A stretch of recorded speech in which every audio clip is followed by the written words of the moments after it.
दो दृष्टिकोण एक सच। मास्टर जी क्लास में पढ़ा रहे थे, तभी पीछे से दो बच्चों के आपस में झगड़ने की आवाज आने लगी। क्या हुआ, तुम लोग इस तरह झगड़ क्यों रहे हो? मास्टर जी ने पूछा। राहुल, सर, अमित अपनी बात पर अड़ा हुआ है और मेरी बात सुनने को तैयार नहीं है। अमित, नहीं सर, राहुल जो कह रहा है वो बिल्कुल गलत है, इसलिए उसकी बात सुनने से कोई फायदा नहीं। ये कहकर दोनों फिर से तू मैं करने लगे। मास्टर जी ने दोनों को पास बुलाकर कहा, तुम दोनों यहाँ मेरे पास आओ। दोनों बच्चों ने व्यंग्यात्मक भाव से एक दूसरे की ओर देखते हुए मास्टर जी की टेबल पर आकर खड़े हो गए।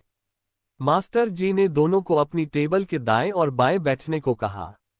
अब मास्टर जी ने पूरी कक्षा से कहा, सभी छात्र चुप रहें, फिंगर ऑन द लिप्स। कक्षा में पूर्ण शांति छा गई और सभी छात्रों की नजरें मास्टर जी की ओर थीं। फिर उन्होंने कहा, जब तक ये दोनों छात्र मेरे पास हैं, तब तक कोई कुछ नहीं बोलेगा। इसके बाद मास्टर जी ने कबर्ड से एक बड़ी सी गेंद निकाली और अपनी टेबल के बीचों बीच रख दी। उन्होंने राहुल से पूछा, बताओ, ये गेंद किस रंग की है?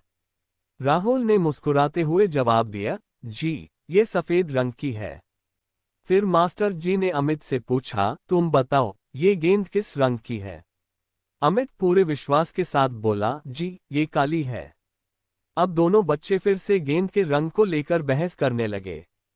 मास्टर जी ने उन्हें शांत कराते हुए कहा, अब तुम दोनों अपनी अपनी जगह बदल लो और फिर बताओ, गेंद किस रंग की है? कक्षा के बाकी छात्र भी ये तमाशा उत्सुकता से देख रहे थे। इस बार अमित दाईं ओर और राहुल बाईं ओर आ गए थे। अब उनके जवाब भी बदल गए थे।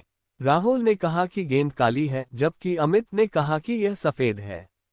मास्टर जी ने उन्हें अपनी अपनी जगह पर भेजते हुए गंभीर स्वर में कहा, बच्चों, ये गेंद दो रंगों से बनी है और जिस तरह एक जगह से देखने पर यह काली और दूसरी जगह से देखने पर सफेद दिखाई देती है, उसी प्रकार हमारे जीवन में भी हर चीज को अलग अलग दृष्टिकोण से देखा जा सकता है।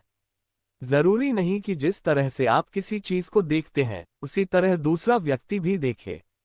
इसलिए यदि कभी हमारे विचारों में मतभेद हो तो यह न सोचे कि सामने वाला व्यक्ति गलत है। इसके बजाय कोशिश करें कि आप उसकी नज़र से चीजों को देखें और उसे अपना नजरिया समझाने का प्रयास करें। तभी आप एक अर्थपूर्ण संवाद कर सकते हैं। सभी छात्रों ने तालियां बजाकर मास्टर जी की बात का समर्थन किया। शिक्षा, आए इस कथा से सीख लें और एक दूसरे के नजरिए को समझकर संवादहीनता को दूर करने का प्रयास करें। संवाद ही एकमात्र वह प्रक्रिया है जो गलतफहमियों को दूर कर आपसी रिश्तों को मजबूत बनाती है।